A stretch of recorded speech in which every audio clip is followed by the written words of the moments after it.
Welcome to photosNtravel, a show that introduces you to fascinating places around the world. Please welcome our host and tour guide, Jonathan Van Bilsen. Hello and welcome to this episode of photosNtravel, where we bring the world to your doorstep. Today we're going to travel to one of the most unique locales on the planet, the Galapagos Islands, located in the center of the Pacific Ocean, right on the equator. We'll begin our adventure right after these messages. PP Print is excited to offer Port Perry wearables, featuring two great designs. Show your Scugog pride with apparel and headwear. We have you covered. PP Print, more than just print. Not all Canadians have the time nor desire to manage their finances, and often that responsibility is up to financial professionals. Our goal is to help Canadian families achieve a happy and successful financial future. Visit us, the McClellan Financial Group of Asante Capital Management.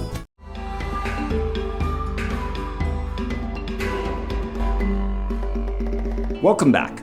As I mentioned, we're starting our Pacific adventure in Quito, the capital of Ecuador, and after a 2-day visit, we'll board our flight for an amazing adventure to the Galapagos. Quito is located high in the Andes, and when I arrived, I was amazed at the historic element of this wonderful South American city. Churches are plentiful, and along with government buildings, many surround the main square. At an altitude of nearly 2,900 meters or almost 10,000 feet, climatization is important. When I first arrived, I rested and drank lots of cocoa tea, which is supposed to help with altitude sickness.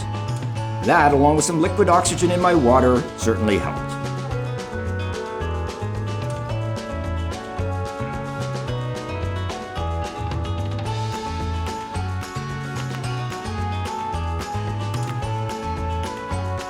Quito has a population of 2.8 million, and although it's the capital, it's not the largest city in Ecuador. That honor goes to Guayaquil.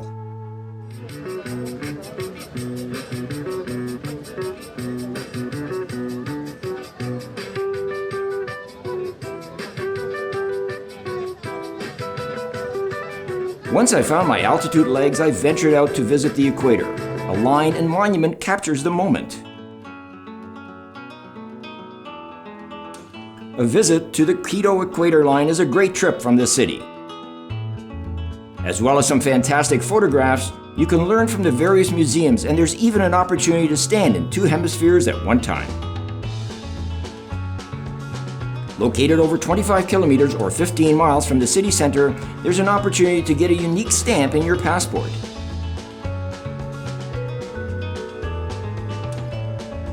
There are only 10 countries on the equator, and 3 of them are in South America.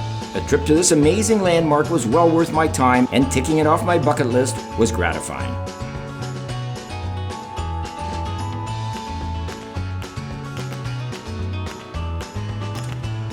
There are many amazing markets, most of which feature locally made handcrafted goods such as hats, scarves, and other clothing.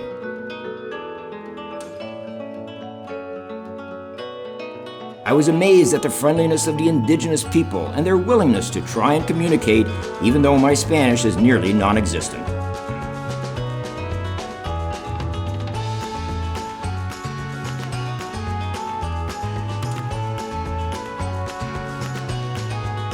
Exploring the city is very interesting, but I'm glad I made time to venture into the countryside to discover some of the local villages and scenery.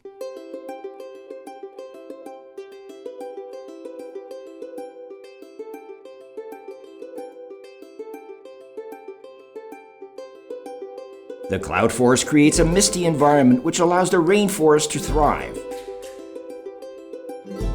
Everywhere I went, the people were extremely friendly.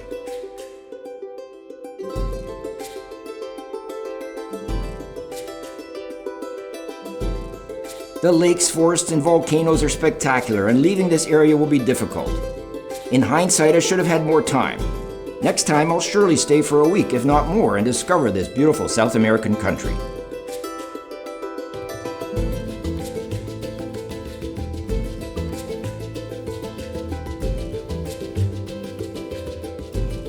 The Andes have offered beautiful roads that unfold between forests, moors, wetlands, and more since the time of the Incas. Today it's possible to travel these old routes and also trace little explored roads with lots of surprises.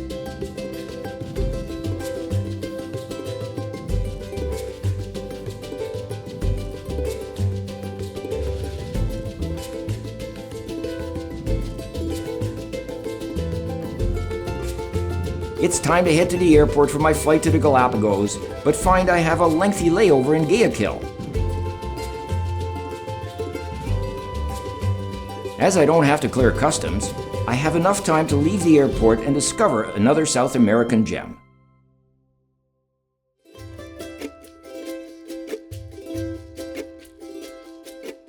The Spanish founded Guayaquil in 1538. The British and the French tried to take it over, and in the early 1700s were nearly successful, except for an outbreak of yellow fever which sent both of them running.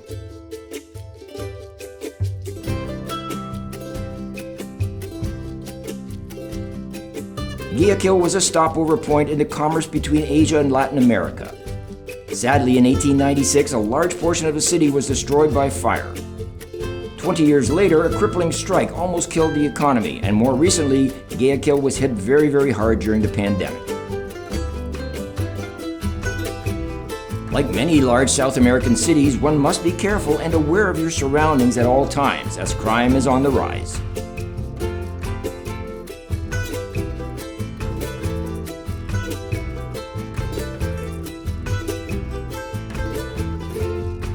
It's time to return to the airport and continue my adventure to the remote islands of the Galapagos.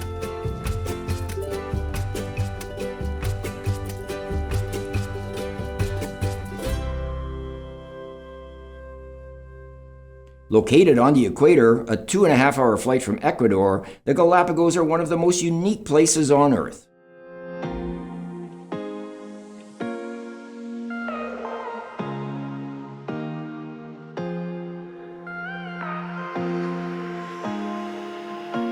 Untouched by civilization, it's here that Charles Darwin wrote his controversial book, The Origin of the Species.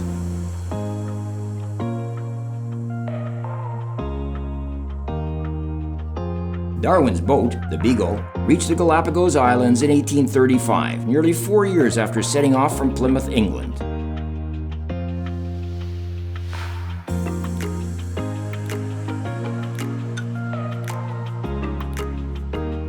His visit to the Galapagos would prove the starting point from which Darwin would develop his theories on evolution and secure his enduring fame.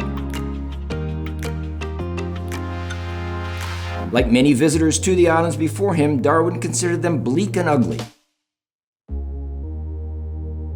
He had only 34 days to collect species and record observations around the islands before his journey home.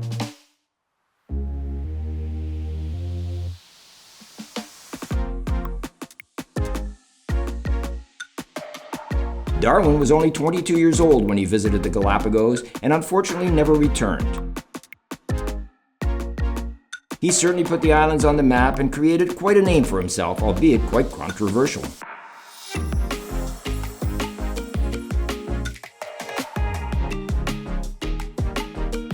Many people take cruises to and throughout the Galapagos, which is a great way to explore the area.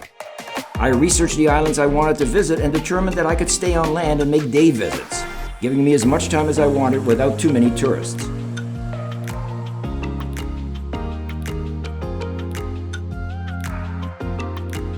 Either way is great, as there's so much to see and explore, not to mention learn about unique species, their habitats, and their lack of fear of any predators, including man.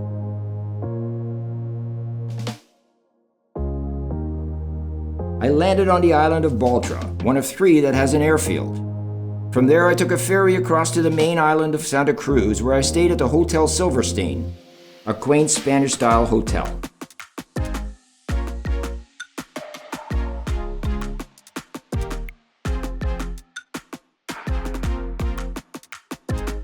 There are 127 islands in the Galapagos archipelago, but only 19 of them are large enough to make visiting worthwhile, and only 4 of those are inhabited.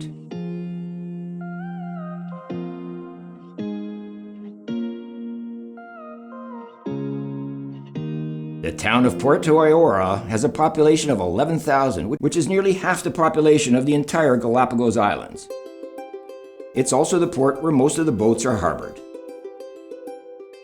Once you arrive, expect to have your luggage ransacked at the airport for any signs of food products, which are strictly prohibited. There is a $100 fee to enter, which is collected before you leave the airport. The Ecuadorian government is very strict on keeping the islands as pure as possible. There's also no smoking allowed unless you're in the town, and fishing can only be done from authorized boats.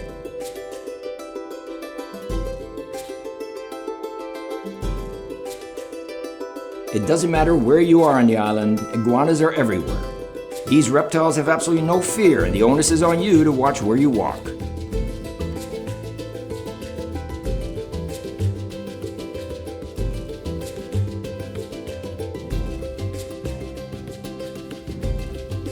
There are two types of iguanas, land and marine. The marine iguana, also known as the sea iguana or saltwater iguana, is a species of iguana found only on the Galapagos Islands. Unique among modern lizards, it's a marine reptile that has the ability to forage in the sea for algae, which makes up most of its diet.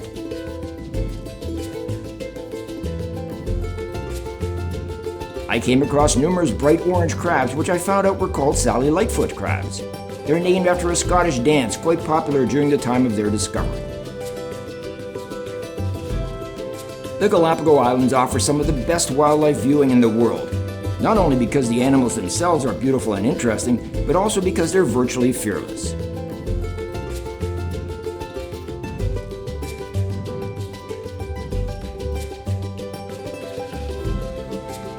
Through a quirk of evolution, large predators failed to evolve here, with the result that all the island's wild residents are endowed with a unique sense of security.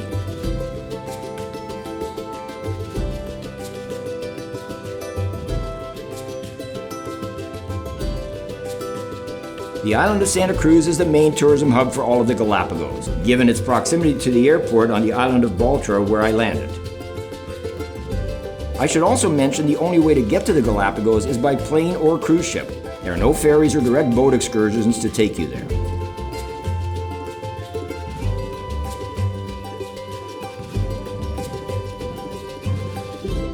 Santa Cruz is the only island in the Galapagos where tourists can readily experience the interior and higher elevations of a Galapagos island.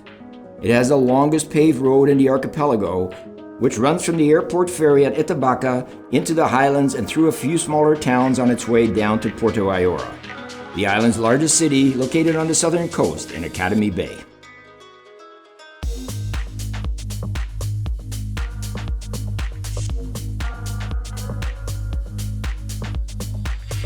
I had the pleasure of visiting the Charles Darwin Research Center and saw many varieties of tortoises as well as land iguanas.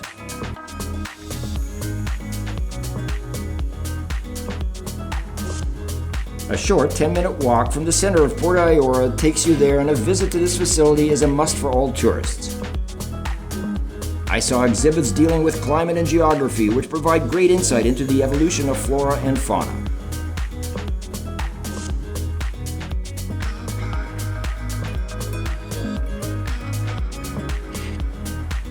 The Charles Darwin Research Station is a non-profit organization that depends entirely upon donations.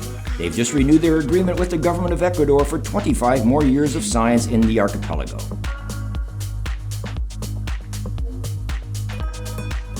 I did meet Lonesome George, a 140-year-old turtle who was the last of his species. Sadly, George passed away recently after my return without finding a mate. The Ecuadorian government had offered a $10,000 reward for anyone in any country who could provide a mate in a last-ditch attempt to continue the species. Unfortunately, none were found. Visiting the Charles Darwin Center was an amazing experience, and I was taken back by the care and attention they gave to all the creatures. I've written a book on the Galapagos explaining the history, and it's packed with beautiful photos. A portion of the proceeds from the sale of this book goes to the Darwin Center. After these messages, we'll be back to explore some of the other islands in the Galapagos. At Voss, your independent grocer, it's all about hometown living and shopping. Owned and operated by Terry and Christine Voss, their newly renovated Port Perry store carries many local items to support our town and its residents. Pet Value has a fleet of services to help you and your pets live their very best lives. Visit Pet Value in Port Perry and discover a world of expertise, friendly staff, and everything you need for your pets. Pet Value, your pet, your store.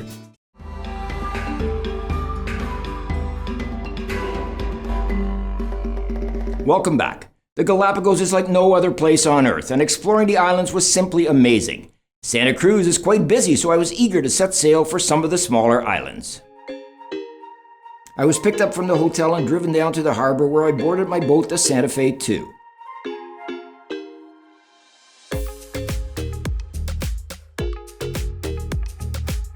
My first island to explore was South Plaza, formed by lava upstreaming from the bottom of the ocean. The lava terrain gives it a very barren appearance. Despite the island's small size, it's home to a large number of species and known for its extraordinary flora. The sea bluffs offer spectacular vistas and are home to a variety of seabirds.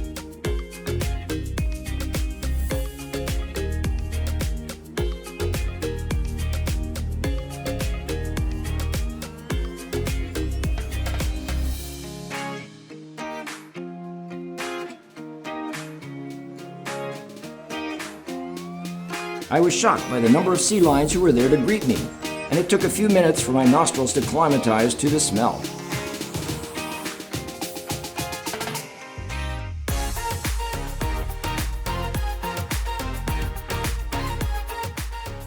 The prickly pear cactus trees are noteworthy, as is the large colony of Galapagos land iguanas. Interestingly, the territory and breeding season of both the land iguana and the marine iguana overlap only on the South Plaza Island. This has given rise to a unique population of hybrid iguanas only found in this location.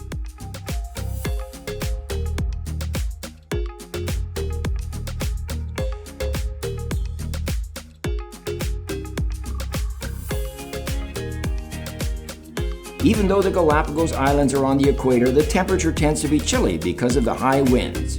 This, of course, makes boating on the mid-Pacific Ocean a constant adventure.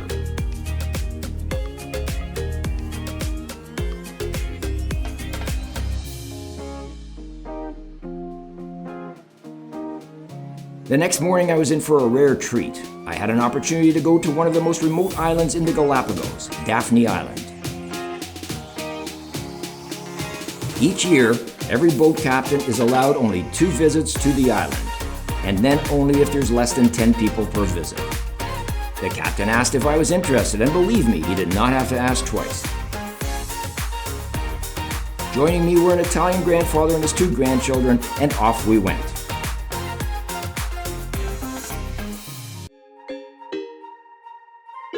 The boat took us out for about 2 hours, and we finally saw the island in the distance. It was conical in shape and looked like a small dot in the middle of a massive ocean.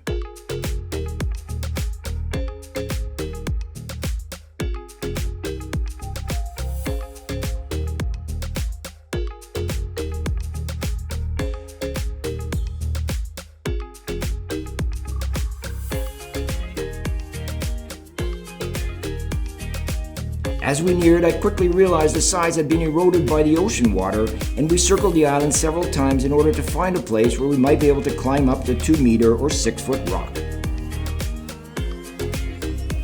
We went by dinghy to the edge of the island and noticed several sharks swimming in the water.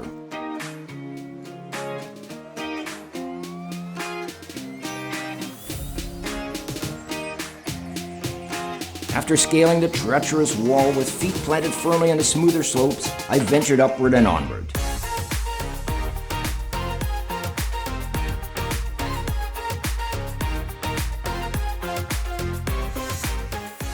Like all the islands in the Galapagos, the terrain was lava rock, which is okay if you're walking straight. If, however, you're on an angle, it tends to be quite slippery.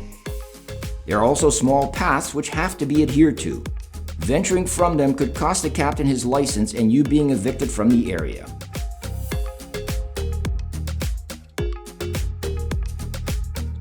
We passed hundreds of masked booby birds, and like all other wildlife, they have no fear of anything.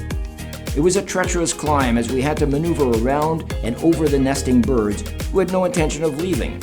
In fact, many times they stared at me as if to say, "What are you doing here?"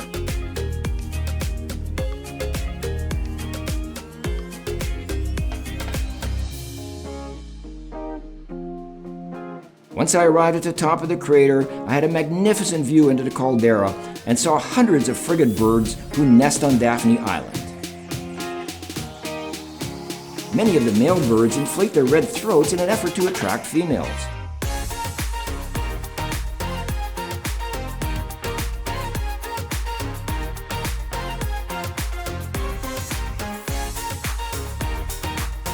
After one last look at the beautiful vistas, I began to dread the 120-meter or 420-foot descent back to the dinghy for the continuation of my adventure.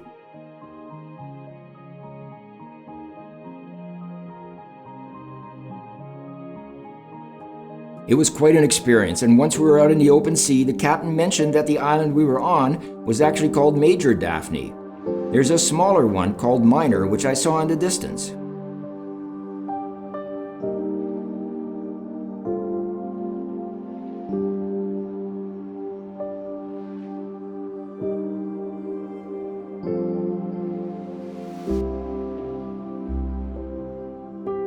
We passed another tiny island called Calefa Tortuga Negra. Translated, it means Black Turtle Cove, and it's a mangrove estuary. There are strict regulations to protect this pristine environment, and the only way to visit is in a dinghy, but the engines have to be turned off. Many rays, sea turtles, pelicans, and other wildlife live among the mangroves. This is one of the more famous places in the Galapagos, and I'm really glad I was able to see it. I glanced over the side of the boat, and there, right in front of me, were a school of sharks out for a leisurely swim. I quickly pulled my hand back.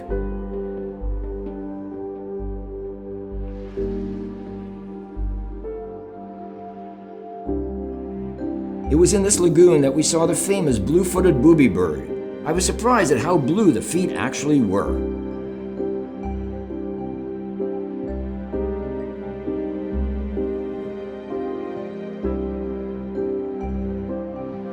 My next stop was the Peligro Tortoise Reserve.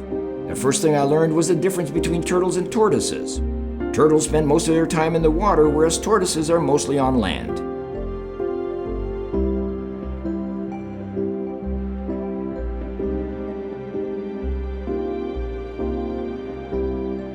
My guide took me deep into the Santa Cruz Highlands, a 45-minute jeep ride from my hotel. This amazing reserve is populated with giant land tortoises in their natural habitat. These enormous and slow-moving reptiles are responsible for the island's name, and therefore approaching them in their humid and forested abode is always an adventure.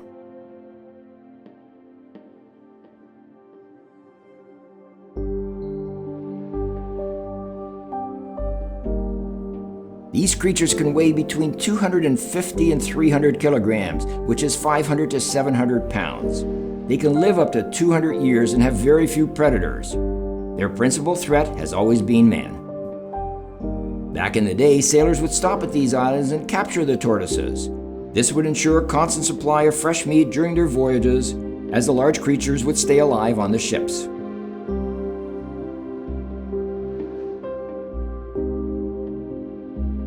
I also had an opportunity to explore a lava tube, which is the result of many eruptions that have occurred on the island since its formation.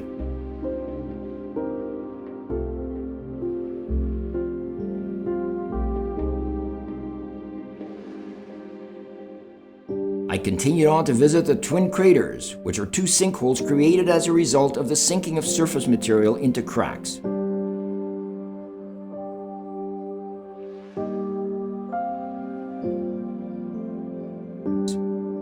It was a great place to spot vermilion flycatchers as I walked inside the endemic Scalesia forest. And everywhere I walked, I was confronted by tortoises.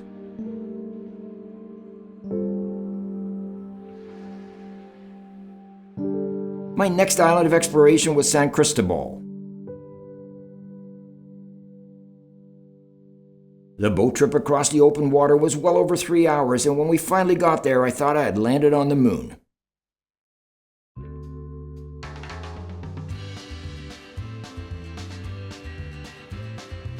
I explored some of the coastline and was intrigued by the plants that grew there, but as we climbed upwards, the views became amazing.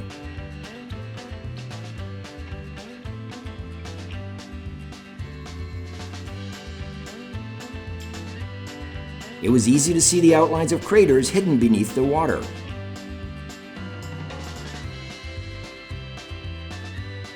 I took a small boat to the other side of San Cristobal and came across penguins and pelicans.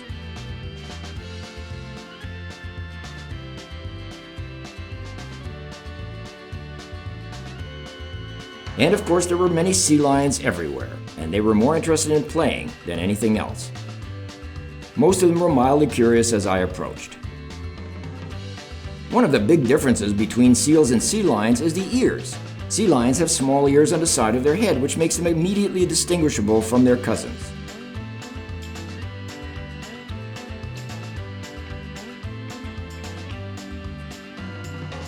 San Cristobal Island is the easternmost island in the Galapagos archipelago, as well as one of the oldest geologically. It is composed of 3 or 4 fused volcanoes, all of which are extinct.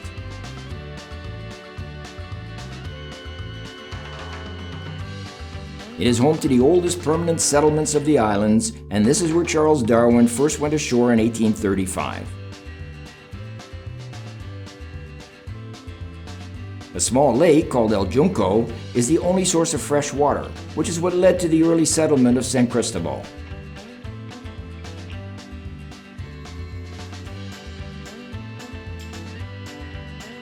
In the 1800s, when it was popular to set up penal colonies all over the world, a large prison was established here on the island.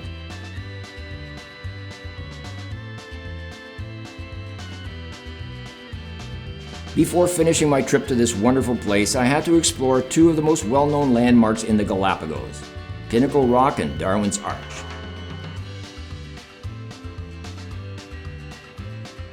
The stone arch formation, known as Darwin's Arch, is one of the most well-known dive sites in the world to see big wildlife. In one dive, you'll be able to awe the massive whale sharks, the large school of hammerheads, Galapagos sharks, tiger sharks, and eagle rays that'll swim by you, all in one dive.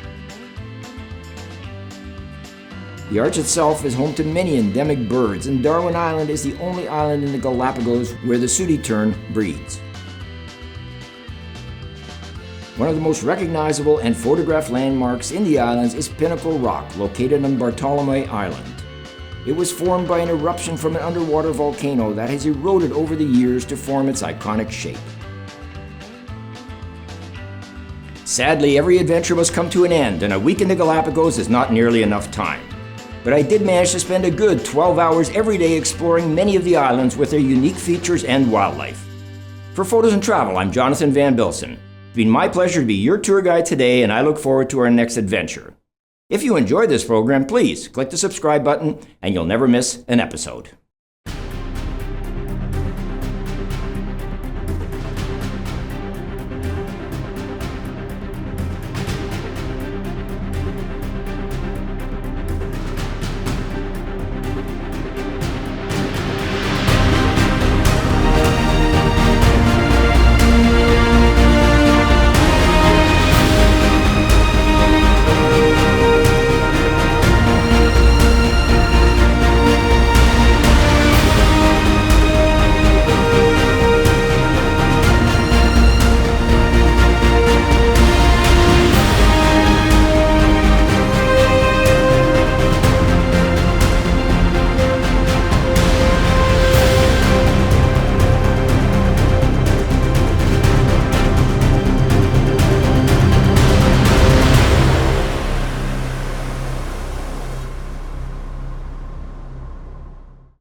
Want to know what's happening in Skugog? News and lifestyle, changes in business, and all the entertainment information you'll ever need. Plus, each edition has a new Photos and Travel article. Look for your next copy in your mailbox. As our communities begin the slow road to reopening, there are still issues needing closure. In these crazy times, let us be a roadmap to community events and issues we face together. TheStandardNewspaper.ca, raising the standard in our community.